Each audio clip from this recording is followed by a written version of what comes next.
நம்ம ஹீரோ சின்ன பையனா இருக்கும் போதே மேஜிக் பவர்ஸ் எல்லாம் எப்படி யூஸ் பண்றதுன்னு கத்துக்கிறான். அதை ஆசையா அவங்க அம்மாட்ட காட்டலான்னு போகும்போது அவங்க அம்மா அவனை பயங்கரமா திட்டிடுறாங்க. ஹீரோ பிறந்ததுல இருந்து அவங்க அம்மா இது வரைக்கும் அவனை திட்டினதே கிடையாது, இதுதான் முதல் முறை. இது உனக்கு ஃபர்ஸ்ட் அண்ட் லாஸ்ட் வார்னிங், இதுக்கப்புறம் நீ அந்த மேஜிக் பவர்ஸை யூஸ் பண்ணவே கூடாது அப்படின்னு சொல்லி அவங்க அம்மா பயங்கரமா கண்டிச்சிடுறாங்க. ஆனா எதுக்கு கண்டிக்கணும்? அவங்க பையன் பவர்ஃபுல்லா இருந்தா அவங்களுக்கு சந்தோஷம் தானே. பவர்ஃபுல்லான மான்ஸ்டர்ஸ் அண்ட் பீஸ்ட் நிறைஞ்ச இந்த உலகத்துல அந்த பவர்ஃபுல்லான கிரியேச்சரை கொல்லக்கூடிய சக்தி விசார்ட்ஸ் அண்ட் நைட்ஸ் கிட்ட மட்டும்தான் இருக்கு.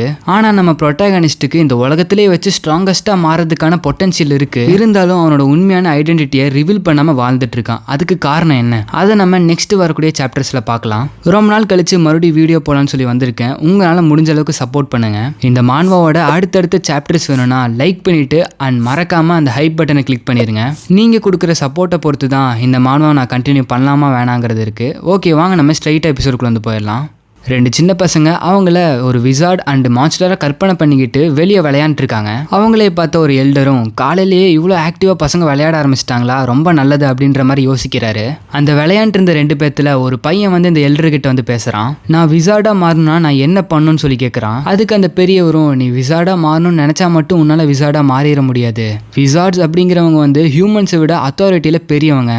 அவங்க நோபல்ஸ் அண்ட் நைட்ஸா இருப்பாங்க. ஸோ அவங்க கிட்ட நிறைய மிஸ்டீரியஸான பவர்ஸ் எல்லாம் இருக்கும். அந்த மாதிரி மிஸ்டீரியஸான பவர்ஸ் நம்மள மாதிரி காமனர்ஸ் கிட்ட இருக்காது. இந்த மாதிரி மிஸ்டீரியஸான பவர்ஸ் எல்லாம் அவங்களுக்கு அவங்களோட ஆன்சிஸ்டர் கிட்ட இருந்து கிடைச்சது அப்படின்ற மாதிரி அந்த எல்டர் சொல்றாரு. அண்ட் பசங்களா, அன்பார்ச்சுனேட்லி உங்களால ஒரு விசார்டா வந்து மாற முடியாது. ஏன்னா நம்ம வந்து ஒரு ஆர்டினரியான ஹியூமன்ஸ் அப்படின்ற மாதிரி அவர் சொல்றாரு. அப்போன்னு பார்த்து பின்னாடி இருந்து இந்த எல்டர் யாரோ கூப்பிடுறாங்க. எல்டர், இந்த ஒரு ஊருக்குள்ள மான்ஸ்டர்ஸ் வந்துருச்சுன்னு சொல்லி நான் கேள்விப்பட்டேன், அது உண்மையான்னு சொல்லி கேட்கிறாரு. அதுக்கு அந்த எல்டரும், ஆமா நீங்க கேள்விப்பட்டது உண்மைதான், இங்க வந்து ஒரு மான்ஸ்டர் வந்திருக்கு. அது பார்க்க ஷேடோஸால அதோட முழு உடம்பு வந்து கவர் பண்ணப்பட்ட மாதிரி இருக்கும். அண்ட் அது பார்க்கறதுக்கு பூமா மாதிரியே இருக்கும். பட் அது நீங்க குறைச்சி எடை போட்டுறாதீங்க. வில்லேஜில் அதை பார்த்தவங்க அதை பார்க்கறதுக்கு ஒரு வீடு அளவுக்கு பெருசா இருந்துச்சுன்னு சொல்றாங்க அப்படின்ற மாதிரி அந்த பெரியவர் சொல்றாரு. இந்த மான்ஸ்டரை நினைச்ச அந்த சின்ன பையன் அவங்க அம்மாவை கட்டி பிடிச்சிக்க அவங்க அம்மா வந்து அவனை ஆறுதல் படுத்துறாங்க. நீ எதுக்கும் பயப்படாத, நம்ம வில்லேஜோட சீஃப் வந்து சிட்டிக்கு போயிருக்காரு, கண்டிப்பா ஒரு விசார்டை கூட்டிட்டு வந்துருவாரு. அந்த விசார்ட் கண்டிப்பா அந்த மான்ஸ்டரை அடிப்பாரு. அண்ட் அது மட்டும் இல்லாம நீ அந்த காட்டுக்குள்ள தப்பி தவறு கூடி போயிடாத அப்படின்ற மாதிரி அவங்க அம்மா அந்த பையன் கிட்ட சொல்றாங்க. அண்ட் அந்த பெரியவரும் எல்லாருமே பாதுகாப்பா இருங்க, அண்ட் அந்த மான்ஸ்டரை வந்து விசார்ட் இல்லாம அழிக்கிறது இம்பாசிபிள் அப்படின்ற மாதிரி சொல்றாரு. அதுல இருந்து ஒருத்தர் வில்லேஜ் இருக்கிற எல்லாத்துக்குமே இதை பத்தி சொல்லிட்டீங்களான்னு சொல்லி அவர் கேட்கிறாரு. அதுக்கு அந்த பெரியவரும் எல்லாத்துக்குமே இதை பத்தி தெரியும், எல்லாருமே அலர்ட்டா தான் இருக்காங்க அப்படின்ற மாதிரி சொல்றாரு. சரி, அப்படின்னா அவனுக்கு சொல்லிட்டீங்களா அப்படின்ற மாதிரி அவர் கேட்க, யாருக்கு நான் சொல்லணும் அப்படின்ற மாதிரி அந்த பெரியவர் கேட்கிறாரு. அதுதான் அந்த டாப் ஆஃப் த மவுண்டன்ல தங்கி இருக்கிற அந்த ஒரு ஆடு மேய்க்கிறவங்க கிட்ட சொல்லிட்டீங்களான்னு சொல்லி அவர் கேட்கிறாரு. அப்படியே அந்த சீன் வந்து கட் ஆகுது. இங்க நம்மளோட ஹீரோவை காட்டுறாங்க. வின்லாண்ட் சாகா தார்ஃபின் மாதிரி புல்வெளியில ஆடுங்களுக்கு இடையில வந்து படுத்திருக்கான். இவனோட பேர் வந்து ட்ரான். என்னதான் இவன் பாக்குறதுக்கு ஹாப்பியா இருக்கிற மாதிரி இருந்தாலும் இவனோட மனசுக்குள்ள ஓடிட்டு இருக்கிறது ஒரே விஷயம் தான், நான் எப்பவுமே ஒரே வாழ்க்கையவே வாழ்ந்துட்டு இருக்கேன். காலையில எண்ணிக்கிற ஆடு மேய்க்கிற அப்படியே போய் தூங்கிடுறேன், என்னடா வாழ்க்கை இது அப்படின்ற மாதிரி செம கான்ல இருக்கான். இப்படியே போனா ஹியூமன்ஸ் கூட கம்யூனிகேட் பண்றதே நான் மறந்துடுவோம் போலயே அப்படின்ற மாதிரி அவன் யோசிச்சுட்டு படுத்துட்டு இருக்கும் போது அவனை யாரோ கூப்பிடுற மாதிரியே இருக்கு. அப்படியே நிமிந்து பார்த்தா அந்த ஒரு எல்டர் தான் அங்க நிக்க. அவர் வந்ததும் வராதுமா, என்னடா நீ இன்னும் சூரியனே மறையில அதுக்குள்ள வந்து சோர்ந்து படுத்துட்டியா அப்படின்ற மாதிரி நம்ம ஹீரோ பயங்கரமா திட்டுறாரு. ஹீரோவும் அசால்ட்டா படுத்துக்கிட்டு, உங்க தலை ரொம்ப ஜிகு ஜிகுன்னு மின்னுது, கொஞ்சம் நவுந்தீங்கன்னா நல்லா இருக்கும் அப்படின்ற மாதிரி சொல்றான். பாவம் அவருக்கு என்ன எக்ஸ்பிரஷன் கொடுக்கறதுனே தெரியல. சரி, இன்னும் அந்த விஷயத்தை ஞாபகம் வச்சிருக்க அப்படின்ற மாதிரி அவர் கேட்கிறாரு. எது, எங்கள் அம்மா இறந்ததுக்கு அப்புறம் அவங்களோட ப்ராப்பர்ட்டிஸ் எல்லாத்தையுமே வலிச்சு எடுத்துக்கலாம்னு நினச்சிங்களே அதுவா? அந்த விஷயத்தை நான் இன்னும் மறக்கலை, அண்ட் மறக்க போகிறதும் கிடையாது அப்படின்ற மாதிரி நம்ம ஹீரோ சொல்கிறான். முதல்ல பெரியவங்ககிட்ட எப்படி பேசுறதுன்னு கற்றுக்கோ, உங்ககிட்ட நான் ஒரு முக்கியமான விஷயத்த சொல்ல வந்தேன் அப்படின்ற மாதிரி அவர் கோவமாக சொல்கிறாரு. அப்படி என்ன விஷயத்த சொல்ல வந்தீங்க அப்படின்னு நம்ம ஹீரோ ரொம்ப கோவமாக கேட்குறான். அப்போ தான் வந்த விஷயத்த பெரியவர் சொல்கிறாரு. இந்த ஒரு காட்டுக்குள்ளே புதுசாக ஒரு மான்ஸ்டர் வந்து அப்பேரா இருக்கு, பாதுகாப்பாக இருந்துக்கோ, அதை சொல்கிறதுக்கு தான் நான் இங்கே வந்தேன் அப்படின்ற மாதிரி அவர் சொல்கிறாரு. அதுக்கு நம்ம ஹீரோவும், மான்ஸ்டர் வந்துடுச்சு, நீ பாதுகாப்பா இருந்துக்கோ அப்படின்னு சொல்ல வந்தீங்களா, இல்ல இந்த ஆடுங்களை சாகாம பாத்துக்கோன்னு சொல்ல வந்தீங்களா? எனக்கு நல்லாவே தெரியும் உங்களுக்கு அந்த ஆடுங்க தான் முக்கியம், நீங்க சொல்ல வேண்டிய விஷயத்த சொல்லிட்டீங்களே, இங்கிருந்து கிளம்புங்க அப்படின்னு சொல்லி நம்ம ஹீரோ பயங்கர கோவத்துல சொல்றான். நம்ம ஹீரோ இப்படி ரூடா பேசுறதை கேட்ட அந்த பெரியவரும் அந்த இடத்த விட்டு வந்து போறாரு. ஆக்சுவலி இவங்க ரெண்டு பேரும் இப்படி பேசிக்கிறத பார்க்கும்போது இவங்களுக்கு ஏதோ ஒரு பகை இருக்கும்னு நினைக்கிறேன். அதனாலதான் நம்ம ஹீரோ வந்து தனியா வந்து ஒரு மவுண்டன்ல வந்து வாழ்ந்துட்டு இருக்கான். அப்பதான் ஹீரோ சொல்றான், மான்ஸ்டர் வந்திருக்குன்னா அது ஆச்சரியமான விஷயம் தான். அதிகமா இந்த இடத்துக்கு பீஸ்ட் தான் வரும், ஆனா இப்போ வந்து ஒரு மான்ஸ்டரே வந்திருக்கு. இங்க மான்ஸ்டர் வந்திருக்குன்னா கண்டிப்பா வில்லேஜோட சீஃப் வந்து டவுனுக்கு போய் ஒரு விசாட கூப்பிட போயிருப்பாரு. அண்ட் ஃபைனலி நான் வந்து விசாட நேர்ல பார்க்க போறேன், எப்படிதான் இருக்காங்கன்னு பாப்போமே அப்படின்னு சொல்லிட்டு நம்ம ஹீரோ வந்து பயங்கரமா இன்ட்ரெஸ்டடா இருக்கான். எல்லாமே நார்மலா தான் போயிட்டு இருந்துச்சு. திடீர்னு நம்மளோட ஹீரோட ரியாக்ஷன் டோட்டலா மாறுது. என்னன்னா நம்ம ஹீரோ வந்து ஒரு பிளட் வந்து ஸ்மெல் பண்ணியிருக்கான். அந்த ஒரு ஸ்மெல் வந்து ஸ்ட்ரெயிட்டா காட்டுக்கு நடுவுல இருந்து வருது. ஸோ அந்த ஒரு ஸ்மெல்லை நோக்கி நம்ம ஹீரோ கொஞ்சம் கொஞ்சமா நகர்ந்து போக ஆரம்பிக்கிறான். போன இடத்துல நம்ம ஹீரோ கீழே ஏதோ ஒரு விஷயத்த பாக்குறான். அந்த விஷயத்த ரொம்ப நேரமா உத்து பார்த்துட்டே இருக்கான். என்னன்னு பார்த்தோம்னா கீழே அந்த எல்டர் வந்து இறந்து கிடக்குறாரு. அதுவும் 2 துண்டா போய் கிடக்குறாரு. இவருக்கு இவ்வளோ டேமேஜ் ஆயிருக்குன்னா கண்டிப்பா ஒரு விலங்குனால இது பண்ணிருக்கிறதுக்கு வாய்ப்பே கிடையாது. கண்டிப்பா ஒரு பெரிய மான்ஸ்டரா தான் இருக்கும் அப்படின்னு மனசுல நினைக்கிறான். அந்த சமயத்துல நம்ம ஹீரோ வந்து அந்த இடத்துல ஏதோ ஒரு விஷயத்த வந்து ஸ்ட்ரேஞ்சா ஃபீல் பண்றான். அப்பதான் அந்த அடர்ந்த காட்டுக்குள்ள இருந்து ஒரு மான்ஸ்டர் வந்து வெளியே வருது. அது வேற எந்த ஒரு மான்ஸ்டரும் கிடையாது. எல்டர் வந்து முன்னாடியே சொல்லியிருப்பார்ல, பூமா மாதிரி ஒரு மான்ஸ்டர் இங்க வந்திருக்குன்னு. அந்த ஒரு மான்ஸ்டர் தான் இப்ப நம்ம ஹீரோவை கிராஸ் பண்ணி வந்து போயிட்டு இருக்கு. அந்த மான்ஸ்டர் கொஞ்ச நேரம் ஸ்டன் ஆகி நின்று நம்ம ஹீரோவை நேருக்கு நேரா பார்த்துட்டு இருக்கு. அப்ப சீன் கட் பண்றாங்க. இங்க அந்த சின்ன பையன் மான்ஸ்டர்ஸ் கிட்ட நம்மளால சண்டை போட முடியுமான்னு சொல்லி அவங்க அப்பாட்ட கேட்கறான். அதுக்கு அவரும் நம்மளாம் மான்ஸ்டர் கிட்ட சண்டை போட்டோம்னா நம்மளோட எலும்பு கூடி மிஞ்சாது, ஆனா நீ எதுக்கும் கவலைப்படாத, நம்ம வில்லேஜோட சீஃப் கண்டிப்பாக ஒரு விசார்டை கூட்டிகிட்டு வருவார், நம்மளாம் சேஃபாக தான் இருக்க போகிறோம் அப்படின்ற மாதிரி சொல்கிறாரு. அண்ட் விசார்ட்ஸ் எல்லாம் ரொம்ப பவர்ஃபுல்லானவங்க, அவங்களோட ஒரு வேர்டே போதும் ஒரு மான்ஸ்டர் அழிக்கிறதுக்கு அப்படின்ற மாதிரி அவர் சொல்கிறாரு. இங்கே சீன் கட் பண்ணி நம்ம ஹீரோ ஃபைட் பண்ணுற இடத்த காட்டுறாங்க. அந்த மான்ஸ்டர் நம்ம ஹீரோவை அட்டாக் பண்ண வரும்போது செத்துப்போ அப்படின்ற மாதிரி சொல்கிறான். அப்போ நம்ம ஹீரோக்கு பயந்து அந்த மான்ஸ்டர் கொஞ்சம் தூரம் தள்ளி போய் நிற்குது. தள்ளி போன அந்த மான்ஸ்டர் அப்படியே மூச்சு வாங்கிட்டு நம்ம ஹீரோ வந்து ஒரு மாதிரி கோவத்தில் பார்த்துட்டு இருக்கு. மறுபடியும் அந்த மான்ஸ்டர் வந்து வேகமாக நம்ம ஹீரோ அட்டாக் பண்ணுவது. ஆனால் இந்த டைம் நம்ம ஹீரோ ஸ்டாப் அப்படின்ற மாதிரி சொல்கிறான். இவன் ஸ்டாப் சொன்னோன்னே அதுக்கு ரியாக்ட் பண்ணி அந்த ஒரு விலங்கு வந்து கொஞ்சம் விலகி போகுது. இங்க என்ன நடந்துட்டு இருக்குன்னே புரியல. ஆனா நம்ம ஹீரோவும் நான் இது ஒர்க் அவுட் ஆகும்னு நினைச்சேன், பட் இது ஒர்க் ஆகல. அப்ப நான் இதை வந்து வேற விதமா தான் டீல் பண்ணும் அப்படின்னு அவன் சொல்லிட்டு இருக்கும்போது அது மறுபடியும் அட்டாக் பண்ணுது. பட் அந்த அட்டாக்ல இருந்து இவன் டாட்ச் பண்ணி எப்படியோ தப்பிச்சிடறான். அண்ட் நம்ம ஹீரோக்குனே தனியா ஒரு வெப்பன் இருக்கு. அந்த வெப்பன் இப்ப நம்ம ஹீரோ வெளியே எடுக்கிறான். அந்த வெப்பன் பாக்குறதுக்கு கிட்டத்தட்ட ஒரு ஸ்லிங் ஷாட் மாதிரியே இருக்கு. நம்ம ஹீரோ ஒரு ஸ்டோன் அவன் கையில வச்சுட்டு அதை வந்து ஹார்டன் பண்றான். அதாவது அவனோட பவர்ஸை யூஸ் பண்ணி ஹார்டன் பண்றான். ஹார்டன் பண்ண ஸ்டோனை அவனோட வெப்பன்ல வச்சு அது பயங்கர ஸ்பீடா வந்து சுத்துறான். அதை பயங்கரமா சுத்தி அந்த ஒரு மான்ஸ்டர் கிட்ட வந்து அட்டாக் பண்றான். பட் இப்போ இவன் பண்ண ஷாட் வந்து அந்த ஒரு மான்ஸ்டர் கொஞ்சமா தான் டேமேஜ் பண்ணிருக்கு. அவ்வளவுதான், எல்லாம் முடிஞ்சு நம்ம ஹீரோ சாக போறான் அப்படின்னு நம்ம நினைச்சிட்டு இருக்கும் போது மேல காட்டுறாங்க. மேல இருந்து ஒரு ஸ்டோன் வந்து அந்த மான்ஸ்டர் நோக்கி பறந்து வந்துட்டு இருக்கு. மிஸ் ஆன அந்த ஸ்டோன் வந்து மறுபடியும் மேல இருந்து வந்து கரெக்டா அந்த மான்ஸ்டரோட தலையிலேயே விழுது. அண்ட் அந்த இடத்துல அந்த ஒரு மான்ஸ்டர் வந்து இறந்தும் போகுது. ஆக்சுவலி இதுதான் நம்ம ஹீரோட ஃபர்ஸ்ட் டைம் ஒரு மான்ஸ்டரை கில் பண்றது. அண்ட் ஒரு ஷாட்டை வந்து அவன் மிஸ் பண்ண தெரியுமா, அதை வந்து இன்டென்ஷனலா தான் மிஸ் பண்ணியிருக்கானாமா. அண்ட் அவன் மேல பட்டிருக்கிற பிளட்டை தொடச்சிட்டே சொல்றான், இதை கொல்லணும்னு சொல்லி எனக்கு அவசியமே கிடையாது, பட் இதுக்கு மேலதான் பெரிய பிரச்சனையே இருக்கு, எல்லா பிரச்சனையும் என்கிட்ட கொண்டு வர போறானுங்க அப்படின்ற மாதிரி நம்ம ஹீரோ வந்து யோசிக்கிறான். அப்புறம் தான் நம்ம ஹீரோ நானும் ஒரு விசார்ட் தான் அப்படின்ற விஷயத்த ரிவீல் பண்ணுறான். 10 வருஷத்துக்கு முன்னாடி ஹீரோக்கு 8 வயசு இருக்கும்போது அவங்ககிட்ட மேஜிக் பவர்ஸ் இருக்குன்னு சொல்லிட்டு அவன் வந்து ரியலைஸ் பண்ணுறான். பட் அவனுக்கு 10 வயசு ஆகும்போது தான் அந்த மேஜிக் பவர் எப்படி யூஸ் பண்ணணும்னு சொல்லி கற்றுக்கிறான். அவனோட ரூமில் இருக்கிற எல்லா திங்ஸுமே ஸ்கையில் பறக்க வைக்கிறான். அப்போ அவங்க அம்மாவை கூப்பிட்டு, அம்மா இங்கே பாருங்க, என்னால் ஃபயர் பால் வர வைக்க முடியுது, இதெல்லாம் பண்ண முடியுது அப்படின்னு சொல்லிட்டு ரொம்ப சந்தோஷமாக வந்து சொல்கிறான். பட் இதையெல்லாம் பார்த்து அவங்க அம்மா சந்தோஷப்படுவாங்கன்னு பார்த்தா அவனை பயங்கரமாக திட்டுறாங்க. இதுக்கு மேலே இந்த விஷயத்தை நீ பண்ணவே கூடாது, இதுதான் உனக்கு கடைசி வார்னிங் அப்படின்னு சொல்லி திட்டுறாங்க. இல்லம்மா இதுக்கு மேலே நான் பண்ண மாட்டேன் அப்படின்னு சொல்லிட்டு நம்ம ஹீரோ சொல்றான். அவங்களும் அவனை கூப்பிட்டு பொறுமையாக உட்கார வச்சு, அம்மா கூட உனக்கு ரொம்ப நாள் இருக்கணும்னு ஆசை தானே அப்படின்னு சொல்லி கேட்கறாங்க. அதுக்கு நம்ம ஹீரோ ஆமாமா அப்படின்ற மாதிரி சொல்றான். அப்ப நான் அம்மா கிட்ட ஒரு ப்ராமிஸ் பண்ணு, இதுக்கு மேல அந்த மேஜிக்கை நீ யூஸ் பண்ண மாட்டேன்னு, இதுக்கு மேல இந்த மேஜிக் பவர்ஸை நீயும் யூஸ் பண்ணக்கூடாது, நீ யூஸ் பண்றத வேற யாரும் பாத்துறவும் கூடாது, அம்மாக்கு ப்ராமிஸ் பண்ணு அப்படின்ற மாதிரி அவங்க கேட்கறாங்க. ஆனா யாரா இருந்தாலும் ஏன்னு சொல்லி தெரிஞ்சுக்கணும்னு ஆசைப்படுவாங்களா, அதே மாதிரி எதுக்குமா அப்படின்னு சொல்லிட்டு நம்ம ஹீரோ கேட்கறான். அதுக்கு அவங்களும் உனக்கு நோபல்ஸ் அண்ட் நைட்ஸோட ஸ்டோரி நான் சொல்லியிருக்கேன்ல, அது ஞாபகம் இருக்கான்னு சொல்லி கேட்கறாங்க. ஞாபகம் இருக்குமா அப்படின்ற மாதிரி நம்ம ஹீரோ சொல்றான். நோபல்ஸ் எல்லாம் கடவுள்கள்னால படைக்கப்பட்டவங்க, எதுக்காண்டி, ஹியூமன்ஸை வந்து காப்பாத்துறக்காண்டி. அவங்க தான் இந்த உலகத்துல இருந்த ஒரிஜினல் விசார்ட்ஸ். ஆனா இந்த நைட்ஸ் அப்படிங்கிறவங்க வந்து வேற மாதிரி, அவங்களோட உடம்புல நோபல்ஸோட பிளட் வந்து மிக்ஸ் ஆயிருக்கு, அதனால தான் அவங்கள விசார்ட்ஸா இருக்காங்க. என்னதான் நைட்ஸ் அண்ட் நோபல்ஸ் 2 பேருமே விசார்ட்ஸா இருந்தாலும் அவங்களுக்குள்ள இது வரைக்கும் பெரிய பிரிவினை இருந்துகிட்டே இருக்கதா செய்யுது. பவர்ஸ்ல மட்டும் கிடையாது, அத்தாரிட்டிலேயே இருக்கு. அதனால தான் நான் வந்துட்டு சொல்றேன், உங்க அப்பாவும் ஒரு நைட் தான். இந்த நோபல்ஸ் எப்பவுமே நம்மள மாதிரி நைட்ஸை வந்து நல்ல ஒரு ஸ்லேவை தான் யூஸ் பண்ணிப்பாங்க, யூஸ் பண்ணிட்டு தூக்கி வீசிடுவாங்க அப்படின்ற மாதிரி அவங்க அம்மா சொல்றாங்க. அதனால தான் ட்ரான் உன்னை வந்து நான் வந்து யார்கிட்டையும் எக்ஸ்போஸ் பண்ணிக்காதன்னு சொல்றேன் அப்படின்ற மாதிரி அவங்க அம்மா வந்துட்டு சொல்றாங்க. அண்ட் அவங்க கிட்ட ப்ராமிஸும் வாங்கிக்கிறாங்க, இதுக்கு மேல நீ யார்கிட்டையும் உன்னை எக்ஸ்போஸும் பண்ணிக்கூடாது, நீ வந்து இந்த பவர்ஸ் யூஸ் பண்ணக்கூடாதுன்னு. முடியாதுன்னு. அந்த ப்ராமிஸை தான் இது வரைக்கும் நம்ம ஹீரோ வந்து கடைப்பிடிச்சிட்டு இருக்கான். அதனால தான் இவ்வளோ நாள் வந்து யாருமே வேணான்னு சொல்லிட்டு அந்த டவுன் ஹில்ல இருந்து இந்த மவுண்டன்ல அவங்க அம்மாவோட ப்ராப்பர்ட்டியோட ஒரு சாதாரண வாழ்க்கையை வந்து வாழ்ந்துட்டு இருக்கான். இது வரைக்கும் அவனோட ட்ரூ ஐடென்டிட்டியை ரிவீல் பண்ணிக்கிறதுல அவனுக்கு சுத்தமா விருப்பமே கிடையாது. நம்ம ஹீரோவும் கொஞ்ச நேரம் அப்படியே அமைதியாகிறான். கொஞ்ச நேரம் கழிச்சு யாரோ வீட்டோட கதவை தட்டுற மாதிரி இருக்கு. சரி யாரு தான் வந்திருக்குதுன்னு சொல்லிட்டு நம்ம ஹீரோ வெளியே போய் பார்க்கறான். அங்க யாரோ ஒருத்தர் 4-5 பேர்த்த கூப்பிட்டு நம்ம ஹீரோ அடிக்கிறதுக்கு வெளியே வந்து நிக்கிறாங்க. நம்ம ஹீரோவும் அதெல்லாம் பெருசா கண்டுக்காம என்னதான் வேணும் உங்களுக்கு அப்படின்ற மாதிரி வந்து கேட்கறான். நம்ம ஹீரோ கிட்ட நீ தானே அந்த எல்டரை கொன்னு சொல்லி கேட்கறாங்க. நம்ம ஹீரோவும் எது எல்டரை நான் கொறனா அப்படின்ற மாதிரி ஆச்சரியமா கேட்கறான். அவனுங்கள்ல ஒருத்தர் நம்ம ஹீரோட காலரை பிடிச்சிக்கிட்டு ஏய் எதுவும் தெரியாத மாதிரி நடிக்காதரா அப்படின்ற மாதிரி கத்துறான். அவரை கொன்னுட்டு எந்த ஒரு எவிடன்ஸும் இருக்கக்கூடாதுன்னு சொல்லி அந்த மான்ஸ்டர் இருக்கிற இடத்துல தூக்கி போட்ட பத்தியா உன்னை நான் மன்னிக்கவே மாட்டேன்டா அப்படின்ற மாதிரி அவர் சொல்றாரு. ஆனா நம்ம ஹீரோ பேனிக் ஆகாம எனக்கு நல்லா புரிஞ்சிருச்சு என்ன உனக்கு புரிஞ்சிச்சு அப்படி சொல்லிட்டு அவனுக்கு கேட்கறானுங்க. ஒரு வயசானவர் காட்டுக்குள்ள தனியா செத்து போய் கிடக்குறாரு.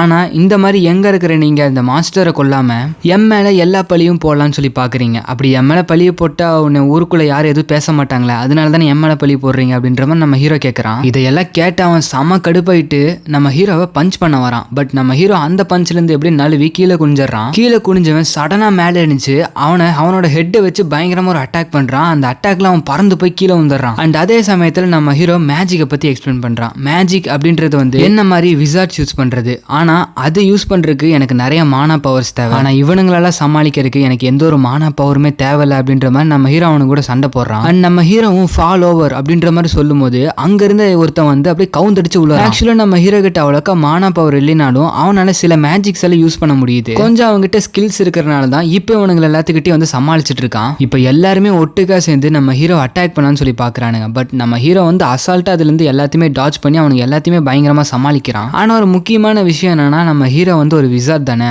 பட் அவனோட கேப்பபிலிட்டி வந்து அவனுக்கே தெரியல. நான் ஏன் இப்படி சொல்றேன்றத நீங்க அப்படியே ஸ்டோரி போக போக வந்து பாப்பீங்க. அண்ட் நம்ம ஹீரோ அவனுங்கள அடிச்சு போட்டுட்டு இந்த எனர்ஜியை பெரியவரோட ஃபியூனரல்ல நீங்க வந்து செலவு பண்ணிருக்கலாம் அப்படின்ற மாதிரி நம்ம ஹீரோ சொல்றான். அப்புறம் அங்க நிறைய பொண்ணுங்களை இதை பார்த்துட்டு இருக்க என்ன நீங்களே என்ன அடிக்க வந்திருக்கீங்களா அப்படி சொல்லிட்டு நம்ம ஹீரோ கேட்கறேன். இல்ல நாங்க சும்மா பார்த்துட்டு இருந்தோம் அப்படின்ற மாதிரி அவங்க சொல்றாங்க. இவனுங்களை இந்த இடத்த விட்டு கூட்டிட்டு போங்க அப்படின்ற மாதிரி நம்ம ஹீரோ சொல்லிட்டு அவனோட வீட்டுக்குள்ள போறான். அவனுக்கு நல்லாவே தெரியுது இப்ப அந்த பெரியவர் வேற இறந்து போயிட்டாரு. அதனால இந்த ஊருக்குள்ளே ஒரு பெரிய கலவரம் நடக்க போகுது. இவனுங்களை நான் அடிச்சு போட்டேனே அப்படின்ற மாதிரி நம்ம ஹீரோ வந்து யோசிக்கிறான். பட் இருந்தாலும் அதெல்லாம் நான் அசால்ட்டா சமாளிச்சுப்பேன் அப்படின்ற மாதிரி அவனுக்குள்ள அவனே பேசிட்டு இருக்கான். அண்ட் மறுபடியும் வந்து யாரோ கதவு தட்டுற மாதிரி நம்ம ஹீரோ கேக்குது. அதுக்குள்ள மறுபடியும் பிரச்சனை பண்ண வந்துட்டானுங்களா அப்படின்னு சொல்லிட்டு நம்ம ஹீரோ கதவை திறக்கிறான். என்ன தாண்டா வேணும் உங்களுக்கு அப்படின்ற மாதிரி நம்ம ஹீரோ கதவை திறந்து கேட்கறான். ஆனா கதவுக்கு வெளியே நிக்கிறவரு பாக்குறதுக்கு ஏதோ சண்டை போட வந்த மாதிரி தெரியல. ஆள் பாக்குறதுக்கு ரொம்ப மொரட்டுத்தனமா இருக்காரு. அண்ட் நம்ம ஹீரோ கிட்ட என்னை மன்னிச்சிருங்க உங்களை நான் டிஸ்டர்ப் பண்ணிட்டேன்னு நினைக்கிறேன். ஆக்சுவலி நான் வந்து ஒரு டிராவலர். நான் வந்து இடத்த மறந்துட்டேன். நான் ஒரு இடத்துக்கு போகணும் அதனால உங்ககிட்ட வழி கேட்கலான்னு வந்தேன் அப்படின்ற மாதிரி அவர் சொல்றாரு. நம்ம ஹீரோவும் எது டிராவலரா அப்படின்ற மாதிரி ஒரு மாதிரி ஆச்சரியமா பாக்குறான். நம்ம ஹீரோவும் என்னை மன்னிச்சிருங்க நான் தெரியாம கதை திறக்கும் போது உங்ககிட்ட ரூடா பேசிட்டேன். ஆக்சுவலி உங்களுக்கு முன்னாடி ஒரு 2-3 பேர் பிரச்சனை பண்ண வந்தாங்க. அவங்களோட ஆட்கள் தான் நினைச்சிட்டு அதனால தான் அப்படி பேசிட்டேன் அப்படின்ற மாதிரி நம்ம ஹீரோ அவர்கிட்ட சொல்றான். நம்ம ஹீரோ வந்து யார்கிட்டயும் இப்படி கைண்டா பேசினதே கிடையாது. இது ஃபர்ஸ்ட் டைம் பேசுறான். அதனாலே அவனுக்கு வந்து ஒரு மாதிரி ஆக்வர்டா ஃபீல் ஆகுது. அண்ட் ஒரு டிராவலர் அது மட்டும் இல்லாம அவர்கிட்ட ஒரு ஸ்வாட் இருக்கு. இவரை பார்த்து ஆச்சரியமா இருக்கே அப்படின்ற மாதிரி அவர் ஆச்சரியமா நம்ம ஹீரோ பாக்குறான். அண்ட் கண்டிப்பா நீங்க தங்கறதுக்கு ஒரு இடத்த தேடிட்டு இருப்பீங்க. வாங்க என் வீட்லயே தங்கிக்கோங்க அப்படின்ற மாதிரி நம்ம ஹீரோ அவர் வந்து உள்ள கூப்பிடுறான். உள்ள கூப்பிட்டு அவருக்கு பயங்கரமான சாப்பாடெல்லாம் கூப்பிட்டு அவர் கூட வந்து பேசிட்டு இருக்கான். அதாவது இவனோட ஸ்டோரி வந்து அவர்கிட்ட சொல்லியிருக்கான். இவ்வளவு நாள் வந்து டவுன் ஹில்க்கு போகாம இங்க மவுண்டன்லயே தனியா இருக்கான்ல அதை பத்தி அவர்கிட்ட வந்து சொல்லி இருந்திருப்பான். அப்படின்னா இது வரைக்கும் நீ டவுன்ல யாரையுமே மீட் பண்ணதே இல்லையா அப்படின்னு சொல்லிட்டு அவர் கேட்கிறாரு. அதுக்கு நம்ம ஹீரோவும் ஆமா நான் பிறந்ததுல மீட் பண்ணதே கிடையாது அப்படின்ற மாதிரி சொல்றான். அண்ட் அவரும் நம்ம ஹீரோ சொல்றதெல்லாம் ஆச்சரியமா வந்து கேட்டுட்டு இருக்காரு. அண்ட் நம்ம ஹீரோ ட்ரிங்க்ஸ் குடிக்கும் போது ரொம்ப மேனஸா வந்து குடிக்கிறான். நம்ம ஹீரோ இப்படி ட்ரிங்க்ஸ் குடிக்கிறத பார்த்து அவரு நீ வந்து நல்ல மேனஸை பழகிருக்க. இது வரைக்கும் நீ டவுனுக்கே போனது கிடையாது. பட் இருந்தாலும் நீ இவ்வளோ டீசெண்டா நடந்துக்கிறிய அப்படின்னா உங்க அப்பா அம்மா உனக்கு நல்ல விஷயத்த நிறைய சொல்லி தந்திருக்காங்க அப்படின்ற மாதிரி அவர் சொல்றாரு. அதுக்கு நம்ம ஹீரோவும் ஆமா எங்க அம்மா எனக்கு நிறைய சொல்லி தந்திருக்காங்க. பட் அவங்க ஒரு 8 வருஷத்துக்கு முன்னாடி உடம்பு எல்லாமே இறந்துட்டாங்க அப்படின்ற மாதிரி வந்து சொல்றான். அதுக்கு அவரும் உன்ன மாதிரி ஒரு நல்ல பையனை வளர்த்ததுக்கு கண்டிப்பா அவங்க வந்து ஹெவன்ல தான் இருப்பாங்க அப்படின்ற மாதிரி அவர் சொல்றாரு. அண்ட் நீ எனக்கு தங்கறதுக்கு இடம் மட்டும் இல்லாம சாப்பாடெல்லாம் கொடுத்துருக்க அதுக்கு ரொம்பவே நன்றி அப்படின்ற மாதிரி அவர் சொல்றாரு. நன்றி எல்லாம் எதுக்குங்க நான் எங்க அம்மா சொன்ன வழியில வாழ்ந்துட்டு இருக்கேன் அப்படின்ற மாதிரி அவர்கிட்ட நம்ம ஹீரோ சொல்றான். சரி எதுக்கு இந்த கண்ட்ரிக்கு வந்தீங்க அப்படின்ற மாதிரி நம்ம ஹீரோ கேட்க எனக்கு ஒரு ஃபேவர் வந்துச்சு அதை நிறைவேற்ற தான் வந்தேன் அப்படின்ற மாதிரி அவர் சொல்றாரு. ஃபேவரா அப்படி என்ன அப்படின்னு சொல்லிட்டு நம்ம ஹீரோ கேட்க இங்க இங்க வந்து பூமா மாதிரி ஒரு மான்ஸ்டர் இருக்காமே, அந்த மான்ஸ்டரை கொல்றதுக்கு தான் நீ கூப்பிட்டுருக்காங்க. அந்த ஒரு மான்ஸ்டரை கொல்ல வந்த விசாட் தான் நானு அப்படின்ற மாதிரி அவர் சொல்றாரு. சொன்னோடனே நம்ம ஹீரோட ஃபேஸோட ரியாக்ஷனே மாறுது. அடங்கொய்யால இவ்வளோ நேரம் ஒரு விசாடை கூப்பிட்டு வச்சு நான் பேசிட்டு இருந்தேன் அப்படின்ற மாதிரி நம்ம ஹீரோ யோசிக்கிறான். அப்படின்னா எங்க சீஃப் சொல்லிட்டு இருந்த விசாட் நீங்க தானே அப்படின்னு சொல்லிட்டு நம்ம ஹீரோ கேஷுவலா கேட்கறான். ஆமா நான் தான் அப்படின்ற மாதிரி அவர் சொல்றாரு. சரி பேசுறதெல்லாம் பேசிட்டியா, நான் உங்ககிட்ட ஒரு கேள்வி கேட்கணும். கேளுங்க அப்படின்ற மாதிரி நம்ம ஹீரோ சொல்றான். எனக்கு இந்த இடத்துல ஸ்ட்ராங்கான ஒரு மான்ஸ்டரோட சென்ஸ் வந்து கிடைக்குது. பட் இருந்தாலும் இந்த இடத்துல எந்த ஒரு மான்ஸ்டரும் இல்ல. ரீசெண்டா அந்த எல்டர் செத்து போயிட்டாருன்னு சொல்லிட்டு ஒரு நியூஸ் வந்துச்சு. அண்ட் அது மட்டும் இல்லாம டவுனுக்கும் போகாம ஆடுகளை மேய்ச்சிட்டு சம்பந்தமே இல்லாம ஒருத்தங்க வாழ்ந்துட்டு இருக்கானா. அந்த மான்ஸ்டர் அதோட ஐடென்டிட்டியை மறைச்சிட்டு ஒரு ஹியூமனா இங்க மறைஞ்சு வாழ்ந்துட்டு இருந்தா அப்படின்ற மாதிரி அவர் சொல்றாரு. என்ன பயந்துட்டியா, நான் சொன்னதுக்கு ஆன்சர் பண்ண அப்படின்ற மாதிரி அவர் வந்து ஒரு மாதிரி கேட்கறாரு. எனக்கு இங்க வந்து உண்மை தெரிஞ்சாகணும், எனக்கு நீ யாருன்னு சொல்லு அப்படின்ற மாதிரி அவர் கேட்கறாரு. அப்பதான் நம்ம ஹீரோக்கு அவங்க அம்மா சொன்னது ஞாபகம் வருது. நான் ஏன் விசார்ட்னு சொல்லிட்டு யாருக்கும் தெரியக்கூடாது அப்படின்னு சொல்லிட்டு நம்ம ஹீரோ கேட்டிருப்பான். உன்னோட ஐடென்டிட்டியை நான் ஏன் மறைக்க சொல்றேன்னா, இங்க நிறைய கெட்ட நோபல்ஸ் எல்லாம் இருக்காங்க, அது உனக்கு ஆபத்து தான் விளைவிக்கும். ஒண்ணு மட்டும் நல்லா புரிஞ்சுக்கோ, நம்ம எல்லாம் வெறும் ஆடு மேய்க்கிறவங்க மட்டும்தான். அந்த நோபல்ஸ் நீ வந்து விசார்ட்னு சொல்லிட்டு கண்டுபிடிச்சிட்டாங்கன்னா அவங்க நீ கூட்டிட்டு போய் நல்லா தான் பாத்துப்பாங்க. ஆனா கடைசியில அவங்க உயிர் பழைக்கணும் அப்படின்ற ஒரு சிச்சுவேஷன் வந்துச்சுன்னா உன்னை விட்டுருவாங்க. அவங்க உன்னை தேவைக்கு யூஸ் பண்ணிட்டு உன்னை தூக்கி வீசிடுவாங்க. அதனாலதான் நீ வந்து விசார்ட்னு யாருக்கும் தெரியக்கூடாது அப்படின்ற மாதிரி அவங்க அம்மா சொல்றாங்க. அண்ட் யார் முன்னாடி நீ அந்த பவர்ஸையும் யூஸ் பண்ணாதே, எனக்கு ப்ராமிஸ் பண்ணு அப்படின்ற மாதிரி அவங்க அம்மா கேட்டிருப்பாங்க. அண்ட் இன்னொரு விஷயத்தையும் அவங்க அம்மா வந்து சொல்லியிருப்பாங்க. நீ எதுக்கும் பயப்படாத, உன்னை வந்து விசார்ட்னு சொல்லிட்டு யாருனாலே கண்டுபிடிக்க முடியாது. நீ அந்த பவர்ஸை எல்லாத்து முன்னாடி யூஸ் பண்ற வரைக்கும். அப்படி சப்போஸ் உன்னை ஒருத்தர்னால விசார்ட்னு சொல்லிட்டு கண்டுபிடிக்க முடியும்னா அது இன்னொரு விசார்டால மட்டும்தான் முடியும் அப்படின்ற மாதிரி அவங்க அம்மா சொல்லி இருந்திருப்பாங்க. அண்ட் உன்னோட ஐடென்டிட்டியை நீ மறைச்சே வாழணும்னா நீ சில பேர்த்த கொல்ல வேண்டியது இருக்கும் அப்படின்ற மாதிரி அவங்க அம்மா சொல்லி இருந்திருப்பாங்க. நம்ம ஹீரோவும் அவர் ஒரு மாதிரி வந்து பார்த்துட்டு இருக்கான். அப்படின்னா இப்போ நான் இவரை கொல்ல வேண்டியது வருமா அப்படின்னு சொல்லிட்டு அவரை நம்ம ஹீரோ வந்து பார்த்துட்டு இருக்கான். பட் இவ்வளோ நேரம் ஸ்கேரியாக பேசிட்டு இருந்த அவரோட எக்ஸ்பிரஷனே டோட்டலாக மாத்துறாரு. நானே சும்மா விளையாட்டுக்கு தான் பேசிட்டு இருந்தேன், இது ஒரு ஜோக் அப்படின்ற மாதிரி இருந்து சொல்றாரு. நம்ம ஹீரோ எது ஜோக்கா? ஆமா ஆமா உன்னோட எக்ஸ்பிரஷன் எப்படி இருக்குன்னு சொல்லி பார்க்கலான்னு நினைச்சேன், ஆனா நீ உண்மையாலுமே பயந்துட்டேன் அப்படின்ற மாதிரி அவர் சொல்றாரு. எனக்கு அவ்வளோக்கா உங்களை மாதிரி ஹியூமர் எல்லாம் கிடையாது, அதனால தான் உங்களோட ஜோக்கை என்னால் புரிஞ்சுக்க முடியல அப்படின்ற மாதிரி நம்ம ஹீரோ சொல்றான். இல்ல நான் தான் வந்து மொக்க ஜோக் சொல்லி உன்னை கடுப்பேத்திட்டேன் அப்படின்ற மாதிரி அவர் சொல்றாரு. இவ்வளோ பேசி இருந்தாலும் நாம இன்ட்ரடியூஸே பண்ணிக்கல இல்லை அப்படின்னு சொல்லிட்டு அவர் வந்து அவரோட பேரை சொல்றாரு. நான் ஒண்டரர் கியோன் அப்படின்ற மாதிரி அவர் சொல்றாரு. நம்ம ஹீரோ என்னோட பேர் வந்து ட்ரான் அப்படின்ற மாதிரி அவனோட பேரை இன்ட்ரடியூஸ் பண்ணிக்கிறான். அப்புறம் அவங்க ரெண்டு பேரும் திரும்பவும் சாப்பிட ஆரம்பிச்சிடுறாங்க. அண்ட் அவருக்கு வந்து 60 வயசு ஆகுது அப்படின்ற மாதிரி சொல்றாரு. உங்களுக்கு 60 வயசு மாதிரி தெரியல அப்படின்ற மாதிரி ஹீரோ கேட்க, என்ன மாதிரி விசார்ட்ஸுக்கெல்லாம் ரொம்ப வயசு வந்து கம்மியாக தான் ஆகும், நாங்க ரொம்ப நாள் வாழ்றனால நாங்க அவ்வளோ சீக்கிரம் வயசாக மாட்டோம் அப்படின்ற மாதிரி அவர் சொல்றாரு. சரி நீங்க எதுக்கு ஒண்டரரா மாறணும்னு நினைச்சீங்க அப்படின்ற மாதிரி நம்ம ஹீரோ கேட்கறான். நான் ஒண்டரரா மாறதுக்கு முன்னாடி அரேபியன் ஃபேமிலி கீழே தான் ரொம்ப வருஷமா நான் வேலை பார்த்துட்டு இருந்தேன். ஆனா எனக்கு அது ஒரு கட்டத்துக்கு மேல பிடிக்காத மாதிரி ஆயிடுச்சு, எனக்கு இப்படி இருக்கிறத பிடிக்குது அப்படின்ற மாதிரி அவர் சொல்றாரு. அண்ட் நம்ம ஹீரோ மனசில் நினைக்கிறான், நாங்க இப்படி வந்து இந்த மாதிரி ஹார்ம்லெஸ்ஸான ஒரு கான்வர்சேஷன் வச்சுக்கிட்டு இருந்தோம்,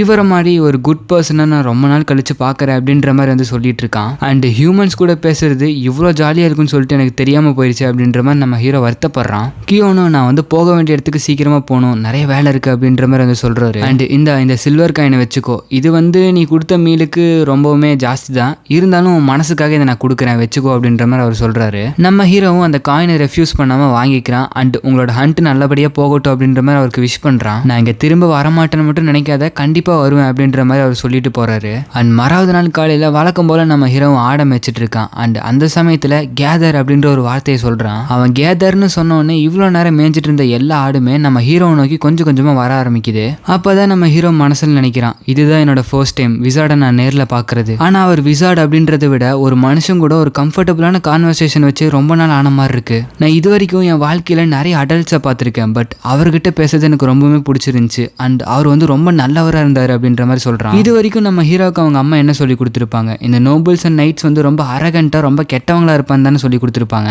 பட் நம்ம ஹீரோக்கு இவரை பார்த்தோன்னே அந்த எண்ணம் வந்து கொஞ்சம் கொஞ்சமா வந்து ஃபேட் ஆகுது. அண்ட் இவன் விசார்ட் அப்படின்ற விஷயத்த அவர்கிட்ட எப்படி சொல்லுவேன் அப்படின்ற மாதிரி அவன் யோசிக்கிறான். அப்படியே அந்த சீனை கட் பண்ணோம்னா இங்க கியோன் வந்து அங்க ஹண்ட்டுக்கு வந்து வந்திருக்காரு. அவர் காட்டுக்குள்ள போக போக நிறைய ஸ்ட்ரேஞ்சான விஷயத்த வந்து ஃபீல் பண்றாரு. அதாவது இந்த காட்டுக்குள்ள மான்ஸ்டர் இருக்கிறதுக்கான தடயங்கள் நிறைய இருக்கு. அங்க இருக்கிற மரங்கள் எல்லாம் உடஞ்சு கீழே விழுந்து கிடக்கு. பட் இருந்தாலும் இங்க மான்ஸ்டர் எதுவுமே இருக்கிற மாதிரி தெரியலையே அப்படின்ற மாதிரி அவர் யோசிக்கிறாரு. அப்பதான் அந்த மரத்துக்குள்ள ஒரு கல்லு சொருகி இருக்கிறத பாக்குறாரு. ஒருவேளை இன்னொரு ஹண்டரை கூப்பிட்டு நான் வரதுக்குள்ள அந்த மான்ஸ்டர் ஹண்ட் பண்ணிட்டாங்களோ அப்படின்ற மாதிரி அவர் யோசிக்கிறாரு. பரவாயில்ல, யாரை கூப்பிட்டு இருந்தா என்ன, அந்த ஒரு மான்ஸ்டர் செத்துருச்சுல, அதுவே ஒரு பெரிய ரிலீஃப் தான். யாரு பண்ணாலும் சரி நல்லதுக்கு தானே பண்றாங்க அப்படின்ற மாதிரி அவர் யோசிக்கிறாரு.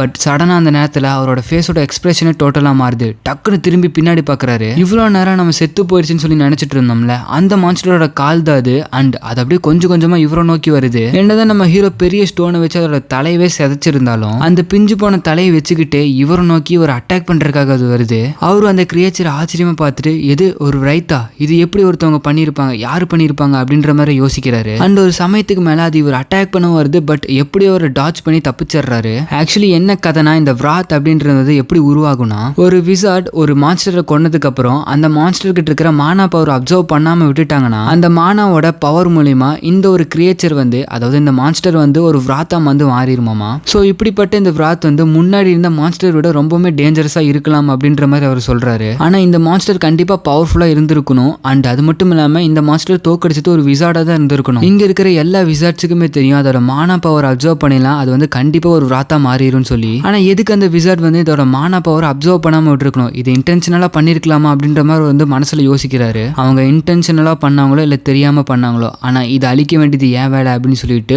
அவரோட மானா பவரை யூஸ் பண்ணி அதை அட்டாக் பண்ண பாக்குறாரு. சோ நம்ம ஹீரோ எப்படி ஸ்டோன் வச்சு அட்டாக் பண்ணா, அதே மாதிரி இவரோட அட்டாக் வந்து ஏதோ கிராஸ் போ மாதிரி இருக்கு. சோ அந்த பவரை யூஸ் பண்ணி அந்த ஒரு மான்ஸ்டர் அட்டாக் பண்றாரு. பட் நம்ம நம்ப முடியாத விஷயம் மாதிரி அந்த ஒரு மான்ஸ்டர் அந்த ஒரு பவரை நல்லிஃபை பண்ணிடுது. இது இவ்வளவு பவர்ஃபுல்லான அட்டாக்கை நல்லிஃபை பண்ணிடுச்சா, அப்ப கண்டிப்பா அதோட மானா பவர் என்னோட பவரோட ஜாஸ்தியா தான் இருக்கணும் அப்படின்ற மாதிரி அவர் யோசிக்கிறாரு. அண்ட் இவர் இப்படி கன்ஃபியூஸ்டா இருக்கிற நேரத்துல அந்த விராத் வந்து அந்த இடத்த விட்டு வேனிஷ் ஆகுது. அவரு கன்ஃபியூஸ்டா இது என்ன பண்ணிட்டு இருக்கு, என்னை கவுண்டர் அட்டாக் பண்ண போதா, நான் ஜாக்கிரதையா இருக்கணும் அப்படின்ற மாதிரி அவரோட மனசில் நினைச்சிட்டு இருக்காரு. அப்புறம் பின்னாடி இருந்து திடீர்னு அது வந்து அட்டாக் பண்ண வருது. பட் இவர் எப்படியோ லாஸ்ட் செகண்ட்ல அதை கண்டுபிடிச்சு அதுல இருந்து தப்பிக்க பார்க்காரு. சின்ன காயத்தோட அதுகிட்ட இருந்து தப்பிக்கிறாரு. அப்பதான் இந்த விராத்தோட பவர் வந்து அதுக்கு புரியுது, இதை வந்து தோக்கடிக்கணும்னா என்ன மாதிரி சாதாரண நைட்னால முடியவே முடியாது, கண்டிப்பா இந்த விராத்தை தோக்கடிக்கணும்னா ஒரு நோபலால மட்டும்தான் முடியும் அப்படின்ற மாதிரி நினைச்சிட்டு அது கூட சண்டை போட்டுட்டு இருக்காரு. ஆனா ஒரு கட்டத்துக்கு மேல இதுல இருந்து கைவிட்டுறலாம், கிவ் அப் பண்ணிடலாம் அப்படின்ற மாதிரி அவர் யோசிக்கிறாரு. என்னதான் கிவ் அப் பண்ணலாம்னு சொல்லி நினைச்சாலும் அவரோட மனசு வந்து கேட்க மாட்டேங்குது. இதுகிட்ட நான் இப்படிதான் தோக்கணுமா,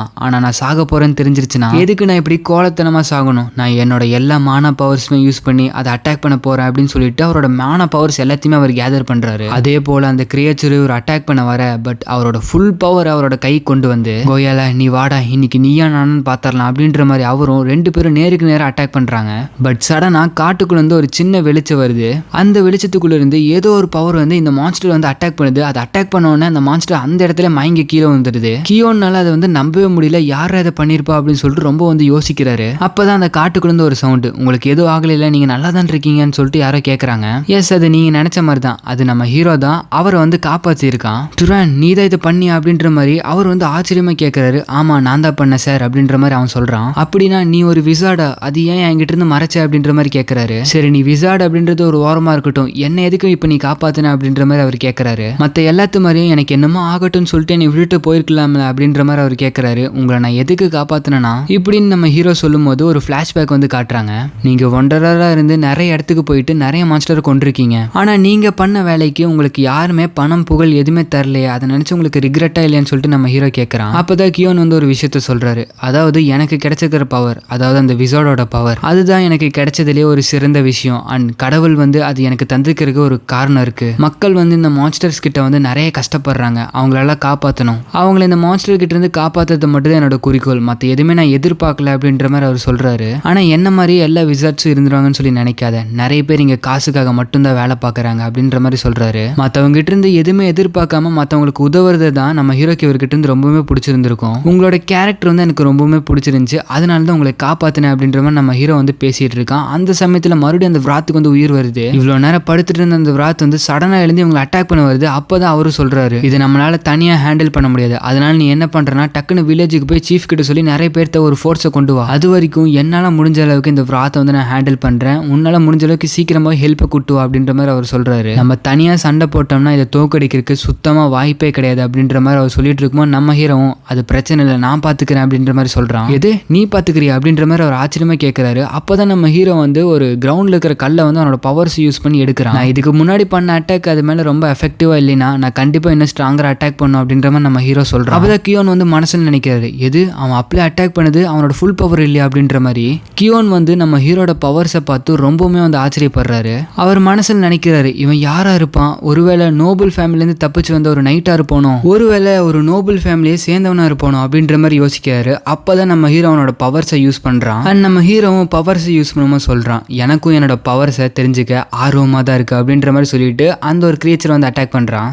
அந்த விராத் வந்து நம்ம ஹீரோவை பார்த்து பயங்கரமாக கத்துது. நம்ம ஹீரோவும் எனக்கு என்னோட பவரோட லிமிட்டை பார்க்கணும்னு சொல்லி ஆசையாக இருக்குது அப்படின்னு சொல்லிட்டு அது கூட சண்டை போடுறக்கு ரெடியாக இருக்கான். பட் அந்த சமயத்தில் கியோன், நீ எவ்வளோ டேலண்டடாக இருந்தாலும் அதை தோக்கடிக்கிறது ரொம்பவே கஷ்டம், இது வந்து ரொம்ப ஒரு டஃப்பான ஆப்போனன்ட் அப்படின்ற மாதிரி சொல்கிறாரு. அந்த நேரத்தில் அந்த விராத் நம்ம ஹீரோ வந்து அட்டாக் பண்ண வருது. அப்போ தான் நம்ம ஹீரோ அவனோட பவர் வந்து யூஸ் பண்ணுறான். அந்த ஸ்டோனை வச்சு நம்ம ஹீரோ மறுபடியும் அந்த விராத் அட்டாக் பண்ணுறான். ஆனால் நம்ம ஹீரோ பண்ண அட்டாக்கை நம்மளோட கியோனால பார்க்கவே முடியல. நான் ரியாக்ட் கூட பண்ணல, அதுக்குள்ளேயும் அட்டாக் பண்ணிட்டானா, என்னால் அவனோட அட்டாக்கு முன்னாடி ரியாக்டே பண்ண முடியல. இப்போ நான் என்ன பண்றது, நான் ஹெல்ப் பண்றதா வேணாமா, இந்த சமயத்துல என்ன பண்றதுன்னே தெரியல, ஒருவேளை நான் அவனோட பவரை நம்பினா கரெக்டா இருக்குமோ அப்படின்ற மாதிரி நம்மளோட கியோன் வந்து ரொம்பவுமே கன்ஃபியூஸ்டா இருக்காரு. பட் மறுபடியும் நம்ம ஹீரோ வந்து அட்டாக் பண்றான். பட் அது வந்து மறுபடியும் மிஸ் ஆயிடுது. சரி இதை இப்படியே விட்டா வேலைக்காகுதுன்னு சொல்லிட்டு நம்ம ஹீரோ வந்து பிசிக்கலா அதை அட்டாக் பண்ண போறான். அந்த சமயத்துல நம்ம கியோன் வந்து கத்துறாரு, அது நீ நினைக்கிறத விட ரொம்பவுமே பவர்ஃபுல், பிசிக்கல் அட்டாக் வச்சு அதை தோக்கடிக்க முடியும்னு சொல்லிட்டு நீ நினைச்சு கூட பார்க்காத அப்படின்ற மாதிரி அவர் சொல்றாரு. சரி இவ்வளவு பேசுறீங்களா, அது எப்படி நான் தோக்கடிக்குதுன்னு சொல்லிட்டு நம்ம ஹீரோ கேட்குறான். ஃபயர் வச்ச மட்டும் தான் அதை தோக்கடிக்க முடியும் அப்படின்ற மாதிரி அவர் சொல்றாரு. அப்படி ஃபயர் ஒர்க் அவுட் ஆகலைன்னா அதை வந்து லைட்னிங் வச்சு அழிக்க முடியும் அப்படின்ற மாதிரி அவர் சொல்றாரு. அப்படின்னா இதை நான் பாத்துக்கிறேன் அப்படின்ற மாதிரி நம்ம ஹீரோ வந்து அந்த ஃபயர் அட்டாக் வச்சு அதை அட்டாக் பண்றான். நம்ம ஹீரோ அந்த விராத் மேலேயே ஃபயர் வர மாதிரி பண்றான். அதுக்கு அவர் வந்துட்டு இதை நீ இப்படி பண்ணக்கூடாது அப்படின்ற மாதிரி வந்து கத்துறாரு. அப்பதான் அவரோட மைண்ட்ல வந்து ஒரு விஷயம் ஹிட் ஆகுது. இவனுக்கு பேசிக்கான ஒரு மேஜிக் நாலேஜ் கூட கிடையாது, ஆனாலும் இவ்வளோ பவர்ஃபுல்லான ஒரு விராத்தை எதிர்த்து நின்று சண்டை போட்டுட்டு இருக்கான். அப்படின்னா அது உண்மையா இருக்குமோ, இதுக்கு முன்னாடி அந்த மான்ஸ்டரை கொண்டுட்டு அதோட மான பவர் எடுக்காம இருந்தது நம்ம ஹீரோவா கூட இருக்கலாம் அப்படின்ற மாதிரி அவர் யோசிக்கிறாரு. எந்த ஒரு விசார்டா இருந்தாலும் கண்டிப்பா மான பவர் அப்சர்வ் பண்ணிருப்பாங்க, இவனுக்கு தான் எந்த ஒரு பேசிக் நாலேஜ் கிடையாது, ஒருவேளை இவன் அதை கொண்டிருக்கணும் அப்படின்ற மாதிரி அவர் யோசிக்கிறாரு. கியோனு, நீ வந்து அது மேல ஃபயரை கொண்டு வரக்கூடாது, உன்னோட கையில ஃபயரை கொண்டு வந்து அதை வந்து ஒரு கன் மாதிரி ஷூட் பண்ணும் அப்படின்ற மாதிரி அவர் சொல்றாரு. நம்ம ஹீரோவும், நீங்க சொன்னது எனக்கு நல்லா புரிஞ்சிச்சு அப்படின்னு சொல்லிட்டு அவர் சொன்ன மாதிரி அவன் கையில வந்து ஃபயர் பால் வந்து கிரியேட் பண்றான். ஆக்சுவலி இந்த மாதிரி ஃபயர் பாலை கிரியேட் பண்ணி அதை பவர்ஃபுல்லா அட்டாக் பண்றது அப்படின்றது வந்து இயர்ஸ் ஆஃப் ட்ரைனிங் வந்து தேவையாமா. பட் நம்ம ஹீரோ வந்து அது இன்ஸ்டன்ட்டா பண்றான். அந்த இன்ஸ்டன்ட்டா பண்றதை பார்த்த உடனே நம்ம கியோனுக்கு வந்து பயங்கரமா ஷாக்கிங்கா இருக்கு. அவர் சொன்ன மாதிரியே அவனோட மான பவர் வச்சு அதை அப்சர்வ் பண்ணி அந்த ஒரு ஃபயர் பாலை வச்சு அதை அட்டாக் பண்றான். எஸ், சக்சஸ்ஃபுல்லா அந்த மான்ஸ்டர் வந்து நம்ம ஹீரோ அட்டாக் பண்றான். பட் நம்மளோட கியோன் மறுபடியும் கத்துறாரு, அது ஃபயர் பால் வச்சு அட்டாக் பண்ண மட்டும் பத்தாது, அந்த நெருப்பு அணையாம பாத்துக்கணும், அதுக்கு தொடர்ந்து உன்னோட மான பவர்ஸ் அதுகிட்ட கொடுத்துக்கிட்டே இரு அப்படின்ற மாதிரி வந்து அவர் சொல்றாரு. அவர் சொல்ற இன்ஸ்ட்ரக்ஷனுக்கு மாதிரியே நம்ம ஹீரோ வந்து செயல்படுறான். அதே மாதிரி அந்த ஃபயரோட பவர் வந்து அதுகிட்ட கொடுத்துட்டே இருக்கு, அதனால அந்த ஃபயர் அணையாம இருக்கு. அண்ட் அவரோட இன்ஸ்ட்ரக்ஷனை ஃபாலோ பண்ணி எப்படியோ அந்த ஒரு விராத்தை வந்து நம்ம ஹீரோ வந்து தோக்கடிக்கிறான். ஆனா அந்த ஒரு விராத்தை எதிர்த்து நம்ம ஜெயிச்சிட்டோம்னு சொல்லி நம்ம கியோன் வந்து சர்ப்ரைஸ் ஆனாலும், ஆனா நம்ம ஹீரோ வந்து எப்படி இந்த பவர் யூஸ் பண்ணான்னு சொல்லிட்டு அவருக்கு ரொம்பவுமே வந்து ஆச்சரியமா இருக்கு. அவர் முன்னாடியே சொன்ன மாதிரி இந்த ஒரு விராத்தை வந்து தோக்கடிக்கினா கண்டிப்பா ஹை லெவல் நோபல்னால தான் முடியும், இவன் எப்படி தோக்கடிச்சா அப்படின்ற மாதிரி மனசில் நினைக்கிறாரு. என்னப்பா தம்பி, மறுபடியும் அந்த விராத்து கூட சண்டை போகணும்னு ஆசையா, அதோட மானா பவர் அப்சர்வ் பண்ணு, இல்லைன்னா அது மறுபடியும் வந்துடும் அப்படின்ற மாதிரி நம்மளோட கியோன் நம்மளோட ஹீரோட்ட சொல்றாரு. நான் எப்படி அதை பண்றது அப்படின்னு சொல்லிட்டு நம்ம ஹீரோ கேட்கறான். அதுகிட்ட போயிட்டு உன்னோட கையை நீட்டி நீ அதுகிட்ட இருந்து ஏதோ ஒன்று பாரோ பண்ற மாதிரி யோசிச்சுக்கோ, ஏதோ ஒன்று அதுகிட்ட இருந்து ஸ்டீல் பண்ற மாதிரி யோசிச்சுக்கோ, அப்போ அதோட மானா பவர் வந்து உன்னோட உடம்புக்குள்ள வந்து போகும். அவர் சொன்ன மாதிரியே நம்ம ஹீரோ பண்றான். அதே மாதிரி அந்த மானா பவர் வந்து அவனோட உடம்புக்குள்ள போகுது. அவனுக்கு வந்து ஏதோ ஒன்று வந்து ஃபீல் ஆகுது.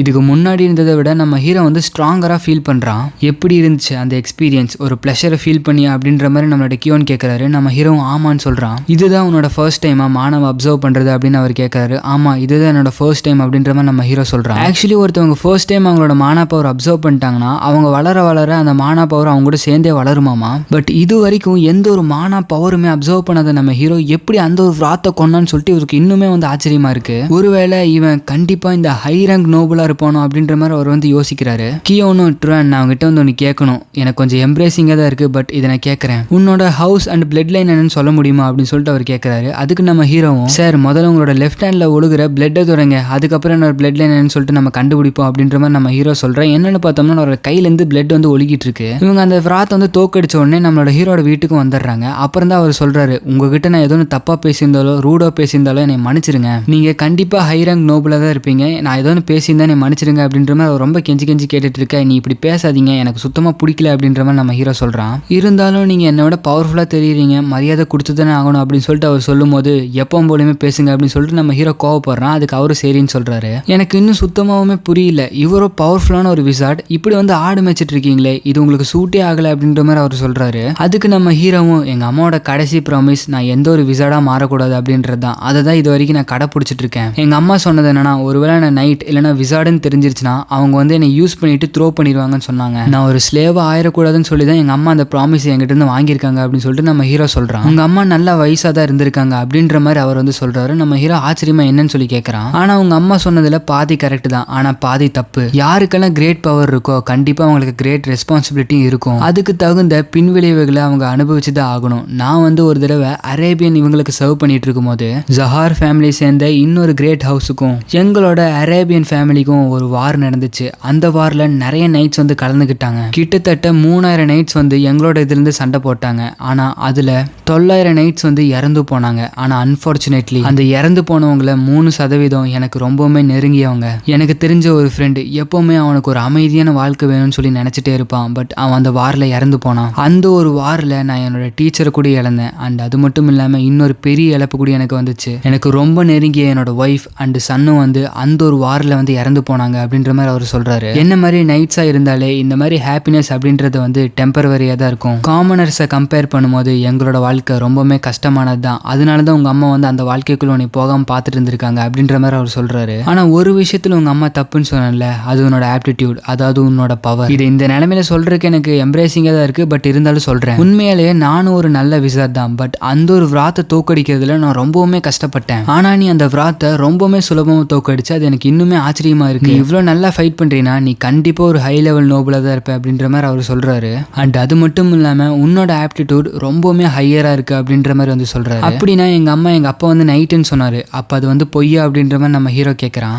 அதை வந்து நம்ம முழுசா பொய்ன்னு சொல்லி அசியூம் பண்ண முடியாது. ஏன்னா ஒருவேளை உங்க அம்மா நோபலா இருந்து உங்க அப்பா வந்து ஒரு நைட்டா இருந்து 2 பேரும் கல்யாணம் பண்ணி நீ பிறந்திருக்கலாம். அப்படி இல்லைன்னா உங்க அப்பா வந்து நோபலா இருந்திருக்கலாம் அண்ட் உங்க அம்மாவோட பிளட்ல வந்து நைட்ஸோட பிளட் வந்து கலந்துருக்கலாம் அப்படின்ற மாதிரி அவர் வந்து சொல்றாரு. ஆனா நான் உங்ககிட்ட ஒரு விஷயத்த சொல்லிக்கிறேன், இந்த ஒரே ஒரு இடத்துல மட்டும் இருந்துராத, இந்த உலகத்தை சுத்தி பாரு, அதுதான் உனக்கு நல்லது அப்படின்ற மாதிரி அவர் சொல்றாரு. அண்ட் அது மட்டும் இல்லாம இந்த உலகத்துக்கு உன்ன மாதிரி ஒரு பவர்ஃபுல்லான விசார்ட்ஸ் கண்டிப்பா தேவைப்படுது. பல வருஷங்களுக்கு முன்னாடி பெரிய பெரிய ரேசஸ் எல்லாம் நடந்துச்சு. பட் அந்த ரேசஸ் எல்லாத்துக்குமே எண்டு கார்டு போட்டது கடவுள்கள் தான். ஆனா அவங்க என் பண்ண ரேசஸ் எல்லாமே திரும்ப வர மாதிரி இருக்கு. ஆனா இங்க இருக்கிற கண்ட்ரில இருக்கிற எல்லா மக்களும் அதை பத்தி கவலைப்படாம அவங்களுக்குள்ளேயே அவங்க சண்டை போட்டுட்டு இருக்காங்க. இதை நினைச்சா எனக்கு வருத்தமா இருக்கு. மேபி உன்ன மாதிரி ஒரு பவர்ஃபுல்லான விசார்ட் வந்து இந்த உலகத்துக்கு வந்தாங்கன்னா மக்களுக்கு ரொம்பவுமே நல்லது, அதனாலதான் சொல்றேன் அப்படின்ற மாதிரி அவர் சொல்றாரு. இந்த ஷிப்பேர்ட் வேலையெல்லாம் விட்டுட்டு டவுன் ஹில்லுக்கு போயிட்டு உன்னோட அடுத்த ஸ்டெப்பை பாரு அப்படின்ற மாதிரி அவர் சொல்றாரு. நம்ம ஹீரோவும், அப்படி நான் டவுன் ஹில்லுக்கு போனா அப்படி எனக்கு என்ன கிடைச்சிரும் அப்படின்ற மாதிரி நம்ம ஹீரோ கேட்கறான். அது உனக்கு என்ன வேணுங்கிறத பொறுத்து கிடைக்கும்.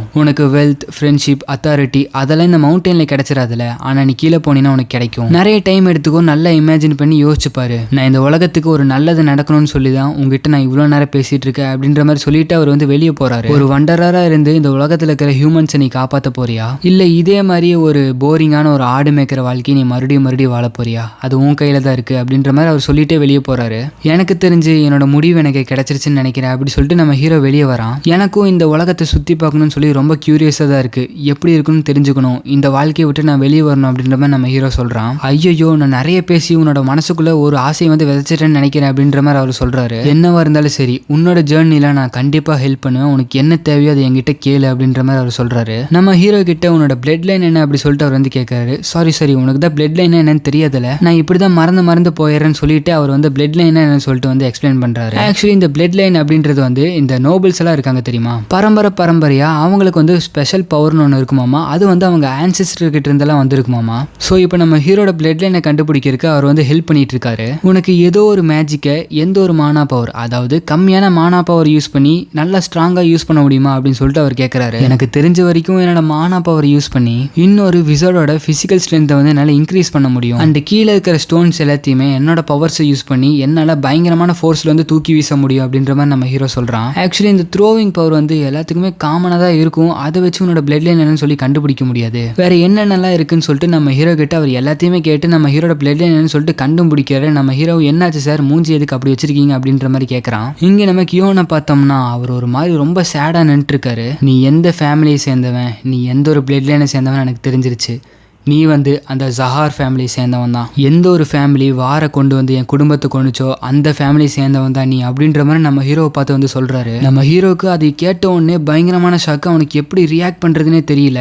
ஓகே கைஸ், இதோட இந்த ஒரு எபிசோட வந்து நம்ம முடிச்சுக்கலாம். இதுக்கப்புறம் வரக்கூடிய சாப்டர்ஸ் எல்லாம் நீங்கள் பார்க்கணுன்னா மறக்காமல் நம்ம சேனலுக்கு சப்ஸ்கிரைப் பண்ணுறீங்களோ இல்லையோ மறக்காமல் இந்த வீடியோவுக்கு வந்து லைக் பண்ணிவிட்டு அந்த ஹைப் பட்டன் வந்து கிளிக் பண்ணிடுங்க. உங்களுக்கு அது வந்து சின்ன விஷயமா இருக்கலாம், எனக்கு வந்து அது ரொம்ப பெரிய விஷயம். ஸோ எனக்கு முடிஞ்ச அளவுக்கு ஹெல்ப் பண்ணுங்கள். ஆக்சுவலி இப்போ நம்ம ஹீரோ வந்து அந்த ஜஹார் ஃபேமிலி சேர்ந்தவன், அவங்க ஃபேமிலியே கொன்று கூச்ச ஃபேமிலி சேர்ந்தவன் தான் நம்ம ஹீரோ. ஸோ நம்ம ஹீரோ கிட்ட அவர் என்ன ஆக்ஷன் எடுப்பாருன்னு சொல்லி வரக்கூடிய சாப்டர்ஸில் பார்ப்போம். நான் முன்னாடி கேட்டது எல்லாத்தையுமே நீங்கள் பண்ணிடுவீங்கன்னு சொல்லிட்டு நான் நம்புகிறேன். ஓகே கைஸ், நம்ம நெக்ஸ்ட் சாப்டரில் பார்ப்போம். அது வரைக்கும் பாய்.